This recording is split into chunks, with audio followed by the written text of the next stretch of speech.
Hey, coaches. Today, I am so excited.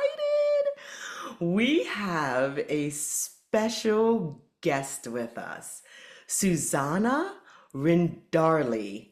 She is an amazing coaching colleague, friend of mine, and LinkedIn connection. Susana is a writer, a poet, transformational life and leadership coach, and trauma informed somatic practitioner. She's been an anti racism activist for 35 years now. She is a PCC ICF mentor coach and trauma informed somatic practitioner. Her first career was in diversity, equity, and inclusion and leadership development. She spent 30 years garnering results for employers and clients across the United States and internationally in multiple industries as an internal subject matter expert. She's an organizational leader and external consultant. I mean, hello. Who I'm is like, this I need to person? drink. I want to meet her. I need to drink some water. So many things. I'm getting dry cotton mouth here just talking about your experience. She also held a university position in Mexico. She was co founder and first manager of DEI for a major medical center. She's a former principal consultant for Corn Ferry. Did I pronounce that right? Yeah. Mhm. And a TEDx speaker. A lot of her articles appear in numerous professional and commercial publications, as well as peer reviewed academic journals. I think originally when I met Susanna, it was actually, I think it was through neurodivergently coaching a while ago, but mostly I see her showing up and being active on LinkedIn. Now, I would see her post, y'all, and they would move something in me because of her profoundly liberating honesty. It just feeds my soul. She is a woman of my own heart because of that honesty and integrity. And she's just another truth teller and seer. I knew I had to meet. I knew we had to meet. And once we did, I knew I wanted to bring her into this space with you leaders. I pretty much was like, girl, let's just do this podcast episode, okay? Let's just get it out of the way. Mhm. Uh, yeah, we're just both committed to truth, growth, and inclusive leadership coaching. So our values definitely align. I am just for that, right? And as we are both working to disrupt illusions and calling in authenticity. My hope is that we share from different bodies here our lived experiences and our perspectives so we all can continue to expand, inspire each other to grow together. Susanna, please. What did I forget? What did I Nothing. leave out? No man. I mean, wow. Yeah. Who is this person and how old is she? All that stuff. How do you identify if you don't mind sharing? Yeah. Oh, yeah, thanks. That's a great question. That's Mhm. especially relevant to this podcast and to, the topics that we might unpack today. And I think also it's important in terms of modeling because so many coaches are squeamish about even, talking about identities or find themselves tripping over talking about identities. So I think Mhm. it's important to name that, like most humans, I have both dominant and non-dominant, in other words, privileged and marginalized identities.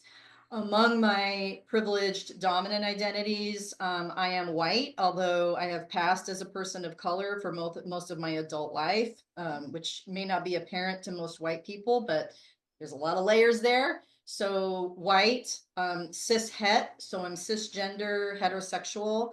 I grew up in a zip code that was solidly middle class and had access to food and green space. I'm an American. My first language is English. And those are some of my dominant identities. My marginalized or non-dominant identities include being neurodivergent, which Yay! includes being a trauma survivor who suffered childhood emotional neglect, high ACEs score. I am also gifted and a highly sensitive person, or an HSP. I'm female. I am a first generation professional woman with higher education on both sides of my bloodline. As such, I'm a class migrant. And yeah, I think those are some of most of the major identities. Awesome. Thank you so much for showing up and already disclosing so much about yourself. Thank you. Because you know how we like to do it here. We like to drill it on down and get even more personal. So, yeah, your Here identity, for it. yeah, your identity and lived experience so different than mine, Mhm. but likely shared by many of the listeners out there. And that was one of the reasons I wanted to bring you in is to to have that as an inspiration to the coaches that might feel more familiar with you and how you grew up in your story and how you're showing up in this space. So I don't know if some of you know this about me, but I was the Diversity, Equity, and Inclusion Board Director at the International Coaching Federation a couple of years ago. So, right when the ICF Global started embedding DEI into our systems, at that time, I discovered that some of the coaches didn't know the difference between equality and equity and how common that was and still is. And now, with equity being challenged so aggressively and visibly, though honestly, it has always been challenged, the ICF aligns itself with equity through its core competencies. So, this is super important for us coaches to understand. So, that experience really gave me pause. So, based on that, I am not sure everyone fully understood what that means. So here we are together, learning and growing and becoming. Simply put, just a quick breakdown of what equity and equality really means before we dive down into personal stories and more into the conversation. Equality is giving everyone the same thing, one size fits all type of mindset, structures, programs, everything, policies, cultures, where equity is giving people what they need to succeed to be their full potential. So let's start off with the way we always do here when we get personal and drill it down. As an inclusive coach, Susana, what brought you to this work? And let's, I guess, start to align that with the topic. Yeah, wow. So thank you so much for having me here, Terry. I've really treasured our offline conversations and don't take for granted your trust in Mm, having me here, especially someone with my this particular body with these particular identities. mm, I think what brought me to this work is that I brought into the world with me a deep sense of justice and fairness. And I saw a lot of injustice and unfairness, even growing up. mm, So, as you heard me describe in my identities, I now have better vocabulary for understanding that feeling like an oddball and an alien most of my life was partly because of my identities, but also the dysfunctional family I was in. but I think it also even extra sensitized me to fairness and injustice. So even though, myself and my dad are very light-skinned, my mother and my two siblings are much darker skinned. Our neighborhood was mostly white. I'm a Gen Xer, so there were very few kids in the neighborhood. But we grew up in Los Angeles in the 1970s, and we were part of the school busing program, which actually took us to a public school in a neighborhood not far from us in Altadena. And I only say that now because most folks know about Altadena because of the fires in January. So I'm an Altadena native. So it took us to just a few miles away to another school that was in a neighborhood that at the time had some of the highest levels of, it was majority African American, and also happened to have high levels of crime and other social issues. So I grew up in this body going to school mostly with African Americans, Vietnamese, Cambodian refugees, and Latinos from various parts of Latin America, and Armenians. So my early experiences with white people were mostly negative because they were either my very old white neighbors that were a little odd or the very rich, blonde, blue-eyed kids I went to church with that didn't treat us very well. So I've had a complicated relationship with my own whiteness as long as I can remember, that it was also very tinged with class, and I knew that. So my whole life, I've been aware of and concerned about racism, and wanted to do my part to not perpetuate racism, but also to help end it. And as I grew both physically and in my awareness, that expanded to gender and LGBTQ. Even though I was raised in a very politically conservative and religious household, I've been a queer ally since I was probably 9 or 10. So I think what brought me to this work was just my lived experience and those around me, and what it was like being in my body and being around the people that were around me growing up and through adolescence and well into college. But to also reinforce your point about equity and equality, even though I've always been very disturbed by inequity, injustice, and racism, I also, for most of my early life, very much bought into what my culture, my family, and my church taught me around, what is righteous and what is right and what is good and what is needed is to treat everyone the same. But as you're starting to unpack, treating everyone the same is actually inequitable because people don't start at the same point, and people don't need or value the same things, as you said. So I can give more examples, but I think those are like some of the origin story. I'll give a story because I know you like stories. I think for me, one of the like big moments was when I was about 9 or 10, and some different kids got on the bus that day, and we were driving, we were all rode the school bus back then.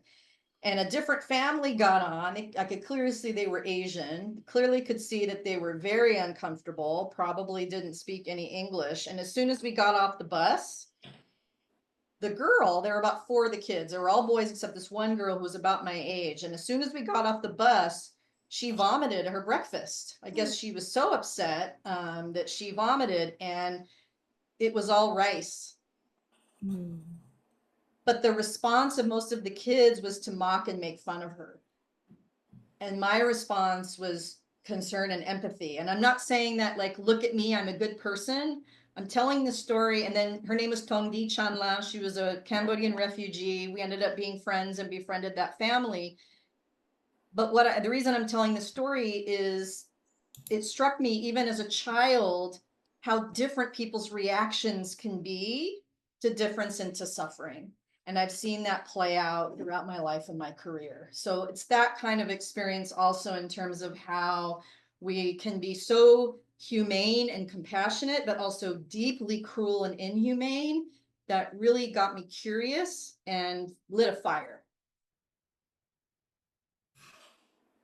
Thank you so much for sharing that story and how empathetic you were to that young girl and how that impacted you, and how that it sounds like that was the first time that you might have witnessed something where people, you felt as if people weren't treating her fairly because of how she got sick or something like that. And yeah, it was a very nice expression of your empathetic soul. And you mentioned growing up and being treated equally. And I'm thinking about colorblindness and how colorblindness at that time, and I think it was, yeah, it has traveled across the world, of course, and it has been taken out of context, possibly from Martin Luther King, like his Have a Dream speech saying he just wants everyone to be treated the same and be treated based on character. But that colorblindness has taken over as an approach to let's just treat everyone equally. And do you think that's the kind of culture that your family was embedded within, or was it the church? Like, what brought about that equality frame of mind for your parents? I'm just curious. Well, I can't speak much to my parents Mm, because I think it's complicated. And even though my father was from the deep South, he's born yeah. and raised in New Orleans and working class, and he's told a couple stories, but I'm sure he saw and experienced a lot of things that either he just doesn't want to share or he dissociated and doesn't remember. Hmm. Um, but even so, I never heard a racial expletive in my home. Hmm. And even though my parents were, politically conservative and religious, my dad's a scientist. They're both very bright and we're also very good at critical thinking. Hmm. Um, but I mean, I think the whole equity, equality, and treating people the same comes from, like as they say, the path to hell is paved with good intentions. This well-intended kind of classically white liberal approach to problems being, well, let's just help them be more like us. Hmm. They're down here, we're here, let's help them come up here. Which embedded in itself has part of the problem. And so, it's the whole color blindness again is, you mentioned Dr. King, he really emphasized not by the color of their skin, but the content of their character. I think it Exactly. was William Shaw, one of the leaders of the NAACP, said, color blindness isn't the goal, but it's seeing color and then doing justice. So, um, yeah, I mean, actually, you mentioned I was a poet, and I actually have a poem that I wrote a little bit about color blindness. I can also do part of it if you want, Oh my but God. I think, yeah, you want me to Oh my God. Should we? do Let's do part of it. this? Yeah, okay. Let's do it. So I won't do the whole poem because Okay. it's almost 2 minutes long, but this kind of gets at the heart of my thinking about the color blindness and what I think a lot of mostly white people miss about this. I think we're definitely more sophisticated now as a culture than we were back then. Mhm. But I wrote this poem in 2013 after the Zimmerman trial. So George Zimmerman was the man who shot Trayvon Martin dead in Florida. Mhm. And this poem is entitled To Juror B37 in the Zimmerman trial. And Mhm. juror B37 was a middle-aged white woman who actually was quite vocal after the verdict that she thought that George Zimmerman actually feared for his life, and that she asserted that she's colorblind. Mhm. So the poem goes, to say you don't see color is not a compliment, it's an insult. To say you don't see race doesn't make you non-racist, it makes you the most dangerous kind, an ignorant, well-meaning one who lies. To say that you don't see my color implies you see it shameful, something polite people ignore, like, I don't see the huge scar on your face, or I didn't notice your deformed hand, or I didn't realize you were walking on prosthetics. I see you as fully human and capable despite your obvious defects. You offer comfort as if to relieve me of embarrassment, making me equal to superior you, but you're the one who's uncomfortable. I don't lack wholeness. You're the one who's empty. Would you tell another woman you didn't notice her cute haircut or fabulous pair of new shoes? So why do you say you don't see my color, something I pride and celebrate?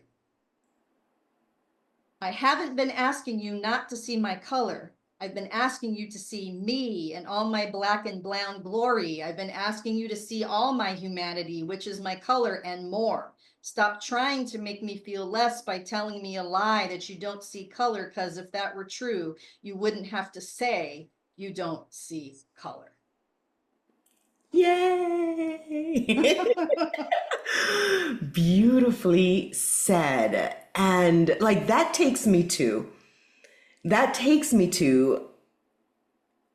a very familiar place actually, as like my experience. I embed in DEI within the ICF chapter, and there were surveys that came out and research saying that a lot of coaches were colorblind. And that was the approach that they used. And over the years, I've seen coaches through different supervision groups and coaching spaces that say to me, I don't see color. I'm colorblind. And to them, that is like some kind of well-intentioned, like, I'm so amazing, I don't see color. But that's so insulting to me. Yeah. Like, what is wrong with seeing me? What is Right. wrong with me that you don't want to see what I love? That makes me different. That makes me, well, not different, but different than you. That makes me special, makes me beautiful. And that is why we're doing this episode, because equality, trying to make everyone like you or one size fitting all, it just doesn't work. It doesn't work and it doesn't make sense. Yeah, I mean, it's, part of my background is, I think you mentioned, was in healthcare. And one of the things that I was in charge of was racial health disparities work at University of New Mexico hospitals. And there are a lot of great examples from, healthcare around race equity, that if you create an intervention, and this applies to coaching, the metaphor applies, if you apply an intervention, so let's say, we change our wording ever so slightly in the way we talk to parents, or we, shift a little bit of the layout of the room to feel more comfortable. What we do is we find that the results, like the rising tide lifts all boats. So like, let's say the patient satisfaction scores, or the rate at which people have to be rehospitalized, we see dramatic racial health disparities in the United States around that, right? You do an intervention kind of across the board, to use your example, you see the results go up for everyone, but the inequities stay the same. Because to your point, treating everyone the same, or doing the same intervention for everyone, in its nature is inequitable, because people need, want, and value different things, and start at a different point in terms of power. Because power is the piece that's not getting talked about a lot here, right? The reason people say I'm colorblind is to kind of what was coming out in that poem, that has baked in, embedded in it, that seeing color is somehow says something bad about the one looking, or says something bad about the one being looked at, that the color is a bad thing or problematic. So it reinforces that very idea. So coaches who will say, oh, I treat all my clients the same, as a mentor coach, I say, hold on, then actually you're being inequitable. Because coaches are coming into our sessions with differing levels of trauma load in their bodies, differing levels of experience of being treated particular ways because of the bodies they're in. And when I say particular ways, I mean negative as well as positive. So as a white male, or as a white person, constantly being listened to, looked at as the authority, not questioning their presence. I had several examples as a corporate consultant where I walked right past security into security buildings just because I was in this body and in a suit. Right? You have these experiences over and over, right? These micro affirmations, these microaggressions. So when that client comes into that coaching session, they're going to have a different nervous system. They're going to have a different set of experiences, a different lens, different needs, and different goals. And so part of our job as coaches, in my opinion, which aligns with the coaching competencies to your point, is to serve the client where they're at and become more comfortable, more fluent, and more familiar in ourselves with doing that, being curious about that, asking about that, and working with that.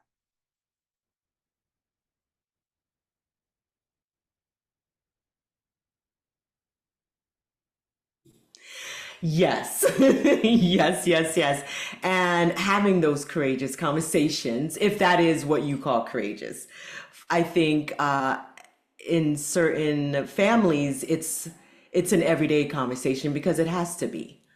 But in certain Mm-hmm. bubbles, that conversation doesn't happen often, so maybe it might be a little uncomfortable. And you're so passionate about neutrality, and I think that is also a post that I saw on your page that got me like, oh, that's it. I really need to talk to her about the neutrality because like I have all types of family members and some of my best friends are white. And in certain spaces that neutrality can be so frustrating for people that don't have that option to stay quiet. Do you want to Mm. speak about that when it comes I to can speak about that, but do you want to say more about that? Because your listeners might not know what you mean by that. You can't Hmm. afford to not be neutral. I don't want to call you out, but do you Oh want to yeah, add no color to problem. that No, before I thank speak you for to it? that. Thank you. Yeah, thanks for identifying it. Yeah, I guess in this body with who I am as a black woman, black Mm-hmm. neurodivergent woman, like I don't know what neutrality is actually. I don't know what that experience would be like to not speak up or, I practice right now sustainable productivity where I am taking care of myself, my body in a climate and environments where I'm not included.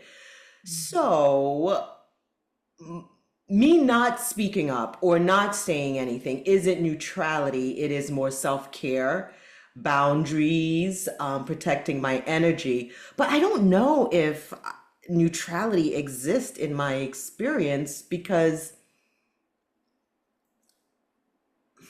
I am a part of what the environment is trying to shrink. Or I experience so much hate. It is incredible how much hate I experience. And so I don't get to be neutral. I don't get to Yeah. not say anything or be quiet or afraid because I know what so many people are going through on a Yeah. daily basis because I'm going through it. Mm-hmm. Yeah.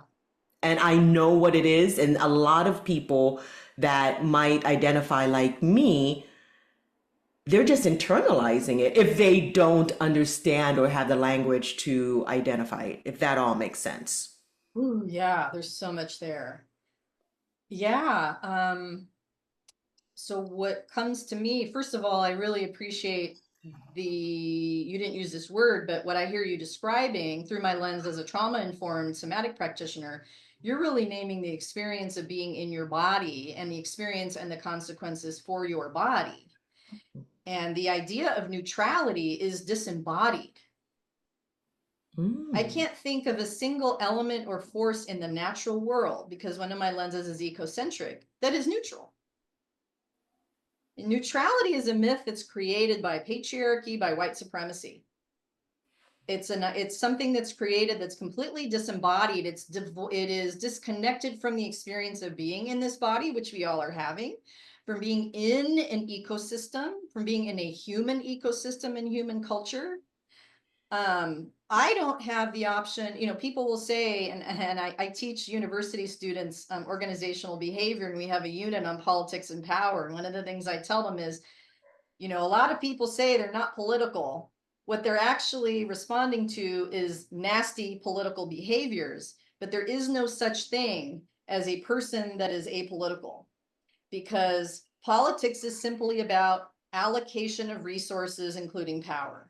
And that's happening all the time. And we participate in that, whether we like it or not, organizationally, societally, in your family, it's happening all the time. And if you live in a body that is has a marginalized identity, you are much more sensitized to that than when you're in a body that leads with the privileged identities, right? We all are intersectional, but we lead, some of us lead more just because of the bodies we're in. If you're in a white male body, cishet body, you're leading with those privileged identities as opposed to a Black woman or a woman, or a queer person, right? So our very just walking around the world is not a neutral experience, as you said. And so I think the post that you were talking about was, I said I quoted it as Elie Wiesel, I think, Holocaust survivor, professor, philosopher, saying, I'm going to butcher his quote, but it's like, there is no such thing as neutrality. Neutrality supports the oppressor. Because neutrality feeds into this disembodied idea that somehow we're all the same, or we are these disembodied entities that can kind of cut ourselves off from all these different realities we're embedded in, which is not right. Which reminds me of another meme that I saw today, which is related, from Hannah Arendt, who is another figure in the Holocaust, and she's written a lot about good and evil. And, you know, I'm speaking from Los Angeles, where we have things going on right now, where when this is being recorded. And she said, the sad truth is that most evil is done by people who never make up their minds to be good or evil. And so when professionals and leaders and coaches claim neutrality, I think there's almost always a side to be taken. You know, are you standing on the side of humanity and sanity, or are you on the side of inhumanity and insanity? Are you on the side of, right? Like, we like to think that we can be on all sides, and a lot of times we can go for those win-win-win solutions. Absolutely. But there are a lot of times when you've got to make a choice and see where you stand. And when I started speaking out against some of the actions of my current president in the United States on my business page, I got some pushback for not being neutral. But the truth is that the word neutral does not appear anywhere in the ICF competencies, the vision or mission. Boom. Okay. But equity Boom. does. Drop the mic. So neutrality in terms of, you know, do we have a solid coaching presence? Can we be with the client? Can we be with ourselves being with the client? Yes. But is that neutral? I don't know. It's present, it's grounded.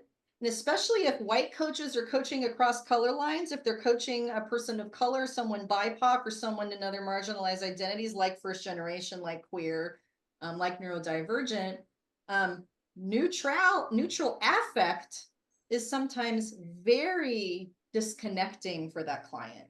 So even the things that we decide to call neutral in coaching can often have an inequitable impact on our clients. So the whole equality and equity conversation to me, Terri, is also about intent versus impact, right? Intent doesn't equal impact. You can have positive intent and harmful impact. We have to address, acknowledge, and notice the impact. Equality is about, I have good intent, I'm treating everyone the same. Equity is about, what is my impact? Am I having equitable, in other words, fair impact on diverse others? That centers your perspective also on the other. It's a both and, instead of just about my good intentions and how others should appreciate my good intentions. Agreed. And That was a lot.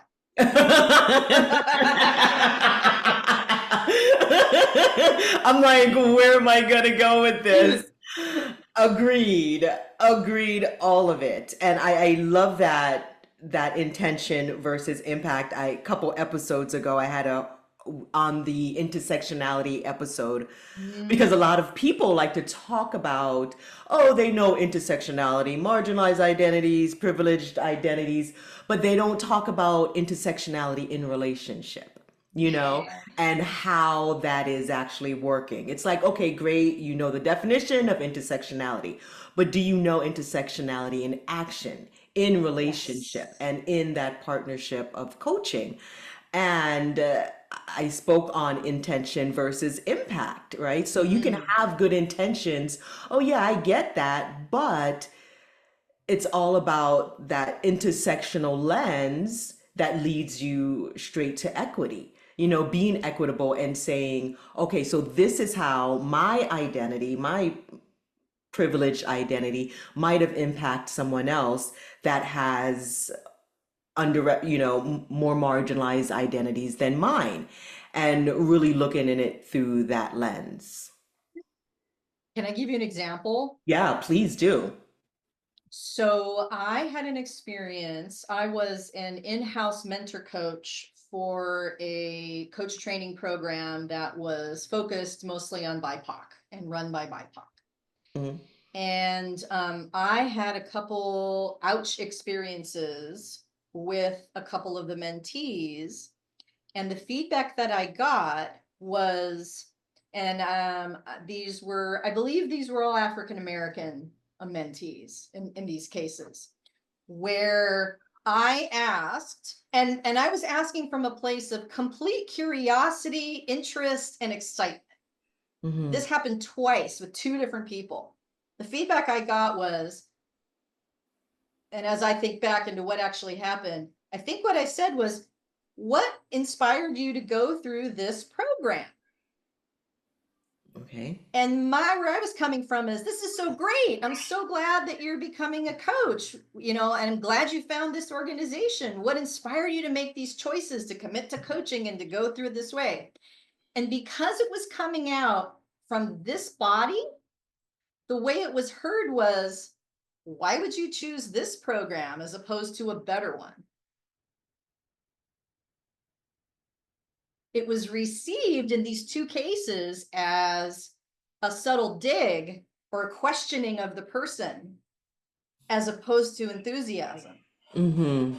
And I really took that feedback in because I realized that even though it was not coming from that place at all, the fact that it was coming out of this face Mhm. had a very different, landed very different on those folks who we had not built trust yet. They didn't know me, I didn't know them, had a very different impact than I'm sure it would have had I been in a Black body. Mhm. But instead of taking that and going, oh, they shouldn't be so sensitive, or oh, that's not what I meant, it's like, duly noted. I will either refrain or from asking, or I will, you know, give more of a preamble before I ask that question so that it maximizes the possibility it will land closer to my intent. Mhm. Right? So Mhm. again, I could say those same words with this face to different bodies and have that received very differently because of folks' nervous system states, lived experience, all the things, walking around in that body, having that experience their whole lives, and then seeing me say that. Way they hear that is going to be very different. And that's not a dig on them or a criticism of them. It's naming, you know, how much as human beings, as a highly social species, we filter everything through our experience as well as our DNA. And it's not the Mhm. same. Yeah. And yeah, we are not equal. Yeah. How Yeah. does that story land with you? That story, that is, you know, very honest of the person that delivered the message. I can feel that frustration, you know, and at the same time, the way you took it was also very like, oh, okay. And I think that's the thing, taking things as learning experiences versus fragility or defense, you know, injuring of the ego. You like being more culturally humble and practicing that humility. Yeah. And not to say that sometimes people don't say things to me and I go, that's ridiculous. Yeah. You know, I'm gonna have to call BS, or there's gonna have to be a boundary here. And But also, yeah. even as a person who's been steeped in this work personally, academically, and professionally for decades, I still learn stuff and I still step on toes and I still have ouchy moments. It's not about, and a lot of white people get very worried. And if anyone thinks I'm picking on white people, I'm simply saying that because that's my experience. And because as a white person, I, kind of see it this way, get very worried about not hurting anyone's feelings. Mm. But that doesn't build trust or intimacy either. Of course, we want to be mindful and conscientious and, aware. But just like in any relationship, it's about cycles of rupture and repair. How do we build up our own capability to take risks, make mistakes, and then repair a relationship? And sometimes we get trust back and sometimes we don't. We also don't have to internalize those experiences as us being bad people or, taking on the shame. We can feel guilty, meaning, oh, I did something that didn't have an equitable impact or didn't align with my values or my intent. Yeah. But yeah, so it's complex. It is. It is. And I loved what you said about, oh, you're not picking on white people, because we're not. And by now, I think that we need to get comfortable with saying white people, and white people get comfortable with hearing it. Like, why is it such a big deal? Even on LinkedIn, I'll see people put like a asterisk instead of saying white, and it's like, just say white. It's a race, just like black. We can talk about black people all day. Can we talk about white people all day? It's a race, it's an identity. And this also the equalistic approach. Is that word real? Did I just I make don't it know, up? but I love it. I'm like, Say more. equalistic. Equalism. Yeah. Equalism. It goes across not only race, neurodivergence. If you have a client in front of you and you believe you're neurotypical and that person is neurodivergent, treating that person like they're just like you or coaching them in that sense or maintaining that structure is not what they necessarily need. They don't need you to treat them like they're your equal. There's nothing wrong with their brains. There's nothing wrong with how they're functioning. And that is, you don't need to treat a queer person like they're straight like you, or they're like, we need to like just move away from this social construct of normal. We're not all the same. And that is what makes us also beautiful. Yeah, it's tough because again, this is very subtle, but Mm-hmm. when we try to quote unquote treat them like us, we are reinforcing the idea that the us is better.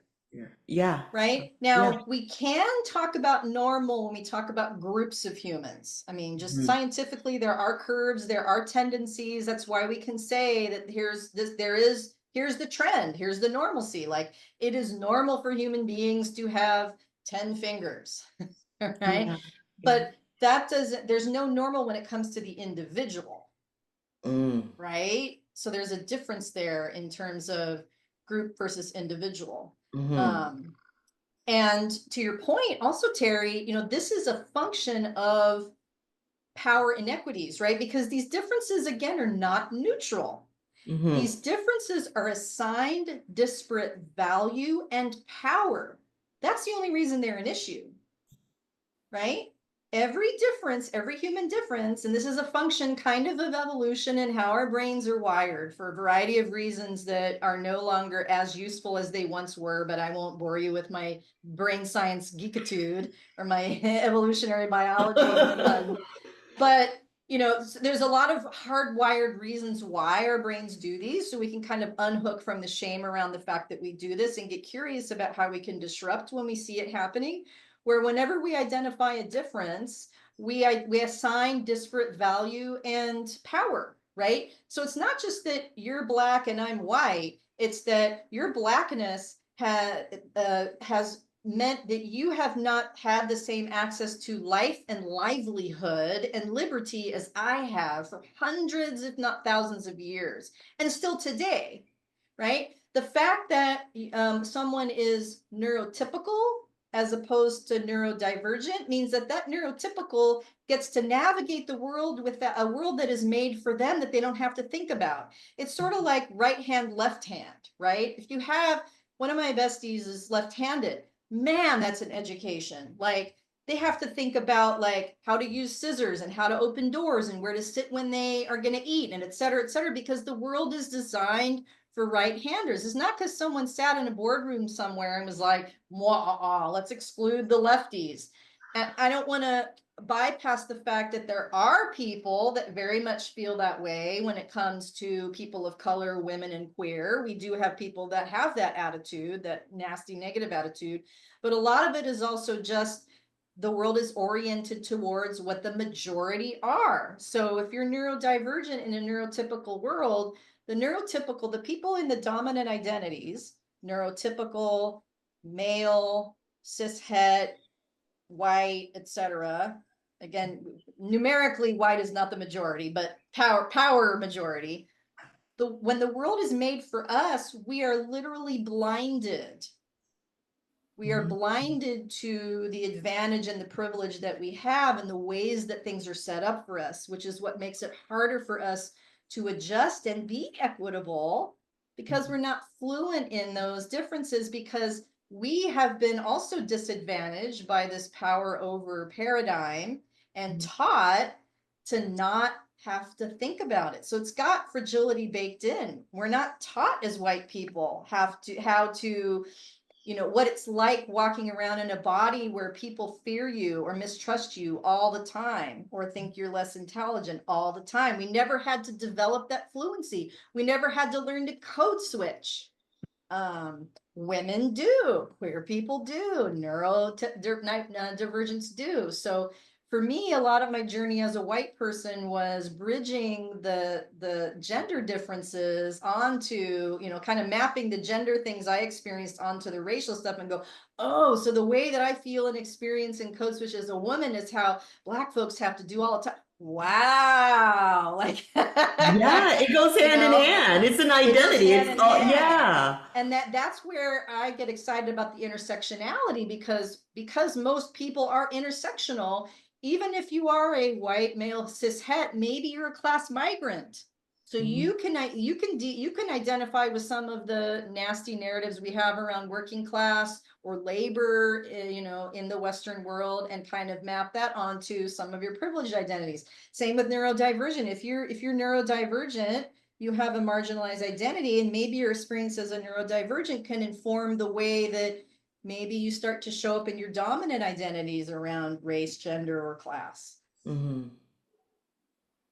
Did I just go off on a tangent with You kind of just the Holy dropped the mic Spirit, or did that again. You make just sense? dropped it. You just dropping mics. You just dropping mics. It's like, yeah, what she just said, y'all. I Yeah. co-sign on that. And I love this conversation on power blindness and, Mm. the white supremacy, blindness, and all of that, and how it has tricked white people, and how it's, and and really, honestly, right now, I am on a mission to decolonize coaching. Mm.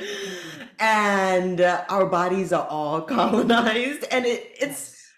this pain that we're all carrying around, and hurt sometimes, and trauma and abuse is not all white people doing it to people of color. People of color is also, ingesting the white supremacy waters, and they are also perpetuating this harm. And a lot of it is to stay safe, or they've been, they're socialized into it, born into these hierarchical systems and structures. So what do you think about that? What do you think about what I just threw out? It's just, Yeah, internalized oppression is real. mm-hmm. Some of the most blatant sexism I've experienced in the workplace have come from female bosses or female colleagues. Mm. But but I understand that that's coming from them internalizing a narrative that oppresses them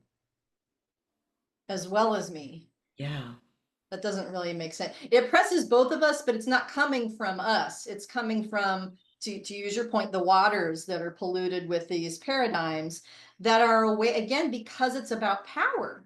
So as a Gen Xer, I was kind of still on the tail end of this narrative, the baby boomer narrative of like the yuppies and is that what they call them? Yeah, the yuppies in the 80s, where, women took on very masculine persona to get ahead in the workplace, because back then you kind of had to act like a man, be even more manly than the men in some cases, Mhm. in order to quote unquote get ahead.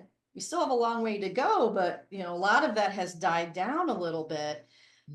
But that happens in, for most marginalized groups, that we can internalize this negative narrative about us being shameful or having low worth, to the extent that we then unconsciously, most of the time, maybe consciously some of the time, mostly unconsciously, start to buy into and embody the values of that power over identity. I'll give you a classic example. One of the top leaders of the Proud Boys, which is one of our, actually, I'm not sure if he's still the leader. There's been some shuffling and some people gone to jail, but one of the top leaders of one of the most explicitly white supremacist, racist organizations in the United States is a person of color. Mm. Yeah, I didn't know that. I had no idea. Right? So, one of the things I used to say to people in DEI trainings is, being a member of a particular group does not inoculate you against being prejudiced against that group. Yeah. I still have to work on my anti-female hatred. I have to work on some of my, classism, even as a person Yeah. who's a class migrant. Yeah. Because I'm steeped in a culture that's constantly saying that's less than, and who wants to be less than? Nobody, not healthy people. It's a healthy reaction, but it points the finger in the wrong direction. It points Hmm. the finger in, oh, okay, so then I'll be less of the thing that's bad and wrong and not worthy, and be more of that other thing, which is good and um, respected and given all of the trinkets.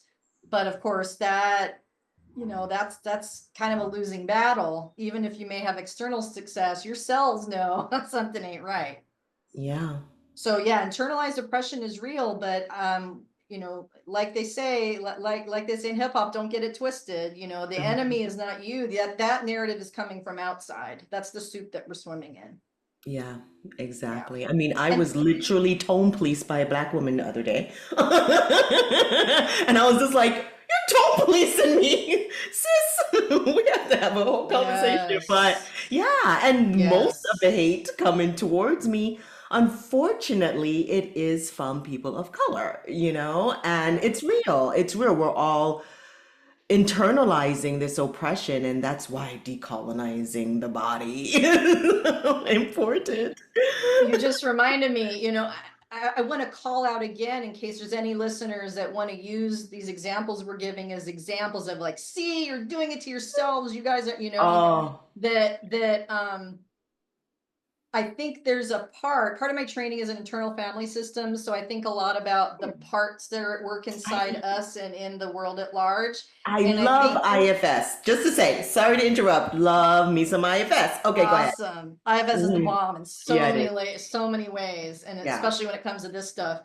But I think that comes from a very benign protector function, which is like, she's trying to tone police you so you don't get in trouble, which then could also reflect on her, right? Because y'all Hmm. are being grouped together as Black women. So Hmm. I just want to call out that I think there's a benign protective part at work from that internalized oppression, but of course it goes awry, right?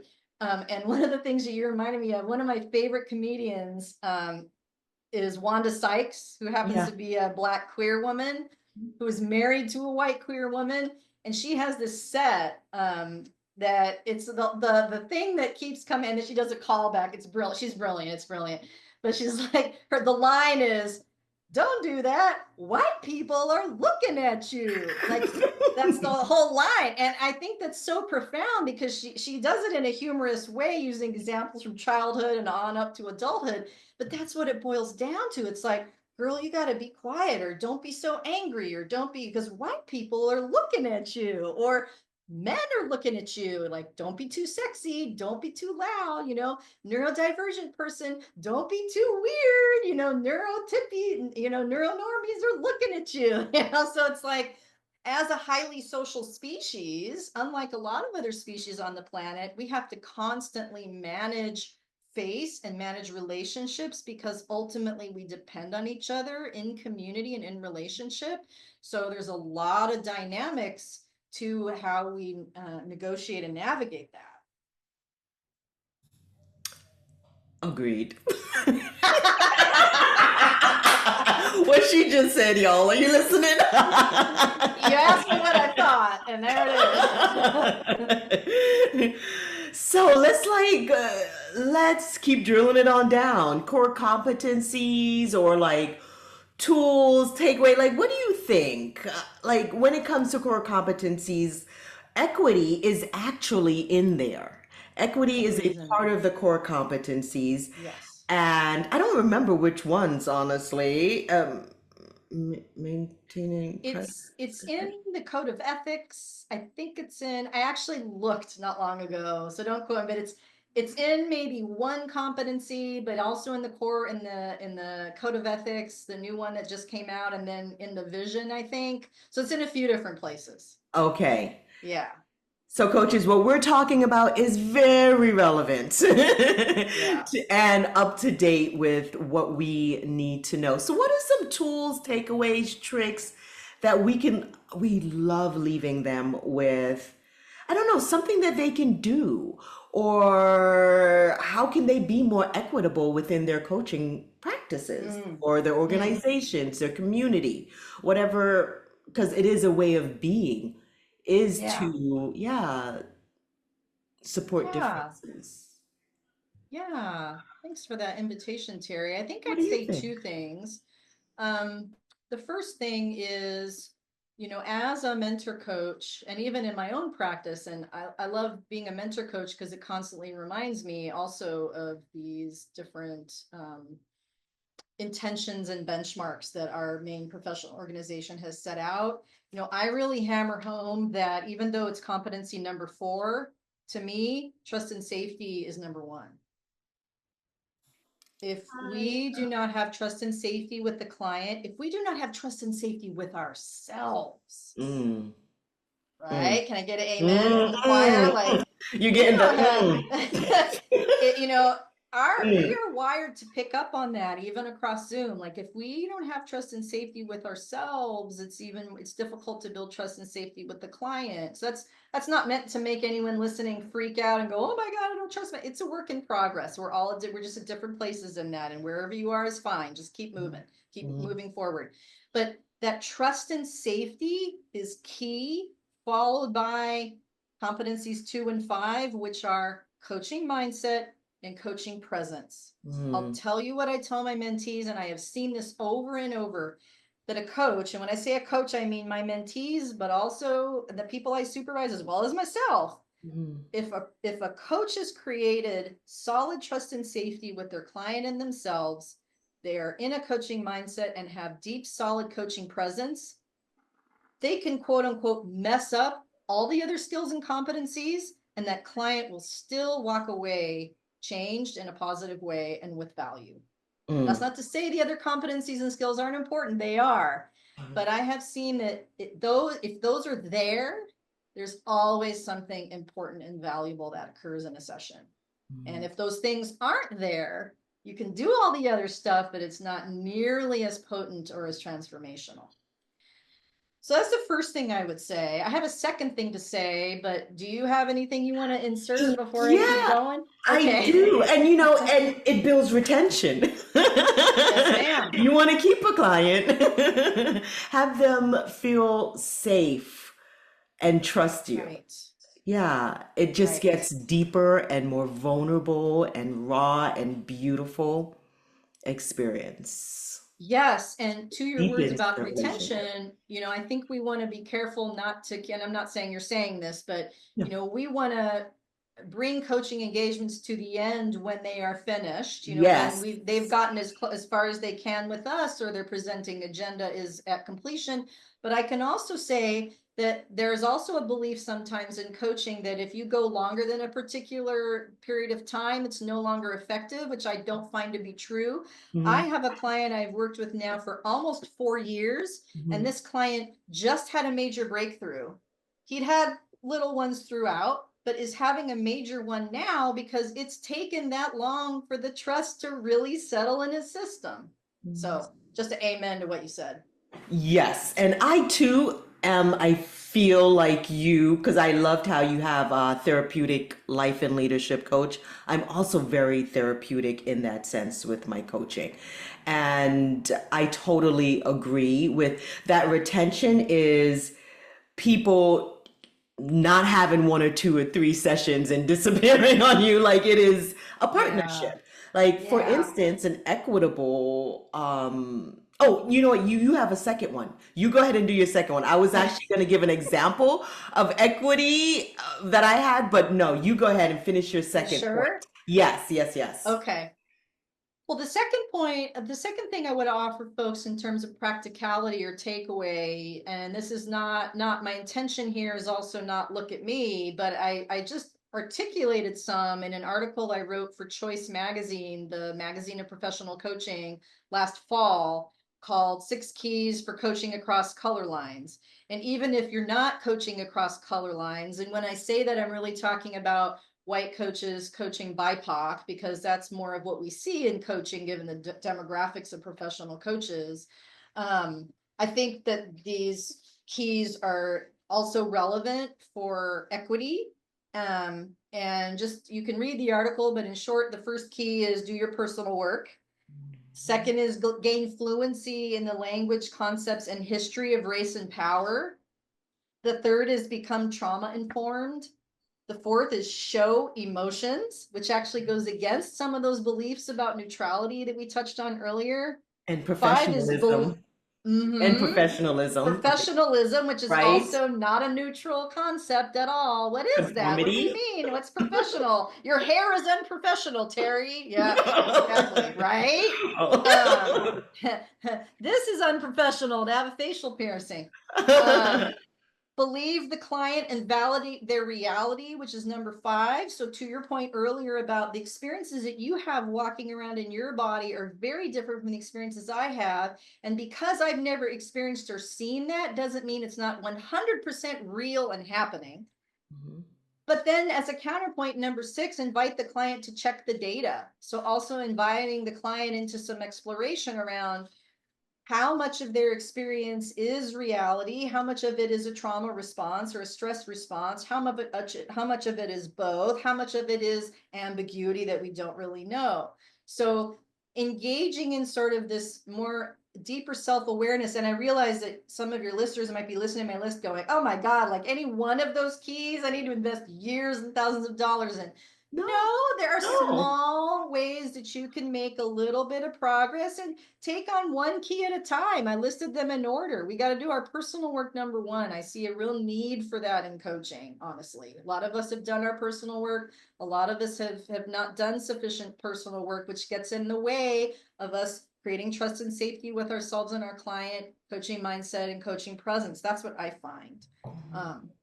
So do those feel, how practical do those feel for you in terms of being more equitable as a coach? How do those fit or land? Those, I mean, for me, hearing that I'm who I am, it's almost a given. It's like, yeah. But I do understand that for some, it's like, oh, okay, Yeah. it's a nice framework, it's a nice roadmap to getting people where the road they want to journey down. And I will post it in the show notes for Ooh. whoever wants to read it. They can click on it and have it and take a look. I read it and I am sharing it all over because I feel like it's important for, Oh, thank coaches you. to know. Yeah. Yeah. Yeah. And what I was going to say about equity too is that I once had a client that I was doing this volunteer program and it said we were only partnering for a little while and it was a trauma informed experience. And then as she was working on herself and healing, her neurodivergence was surfacing. Ah, And yes. I did not let her go. She didn't want to go, and I made that decision that just because there's a rule or a structure doesn't mean it applies for everyone. So that's just another perspective on Yes. equity where it's like, yeah, I know what is considered professional or the rules, but for this individual, they need a different level of support that I'm willing to give, and they are asking for me to give it to them. And that was how I practice at that time equity Yeah. in that That's a small way. great example. Yeah, I got rid of offering coaching packages for the Hmm. same reason Yeah. that, for some people their need, yeah, anyway, just yes. Needs are different. Needs are different. Clients' needs are different. Meet them, have boundaries, have ethics, Yes. have boundaries. You also get to, have a say in what happens in your coaching practice and meeting the client where they're at, Yeah. which changes. It's a moving target. It is. It is. Because life be lifing. Yes, ma'am, all the time. So as we wrap it up, Susanna, where can they find you? Is it LinkedIn? Am I directing them to? I want you coaches out there that are listening. If you resonate with what Susanna is saying, if you're like, it's a kindred spirit. She is my mentor coach. She's my supervisor. I am thinking about becoming a coach and I need to talk to her. Or you need coaching for your organization, for whatever it is, life, leadership, coaching. I want you to reach out to Susanna. I am going to put her contact in the show notes. I am about that life that is like what is meant for someone else is meant for them. What is meant for me is meant for me. I am again decolonizing coaching. Yes. So this is Well, me and my form of resistance right now. disrupt that scarcity mentality and competition. Grow I'm the disrupting pie. this. Yeah. Exactly. Please reach out to her. Like, follow her on LinkedIn, y'all. She is very active. She has a YouTube channel. She's on Instagram, she was talking about earlier in the episode. What else, Susanna? Did I That's miss it. I just anything? thanks again for your commitment, your energy, your curiosity, your friendship, your trust in having me on here. This was really fun. And yeah, Susana like iguana, not Susanna like banana. Find me on socials. I'm always looking for, great peeps as clients, collaborators, and co-conspirators. So yeah, happy to hear feedback as well, how this landed. And yeah, what people are gleaning and where they're at on their journey.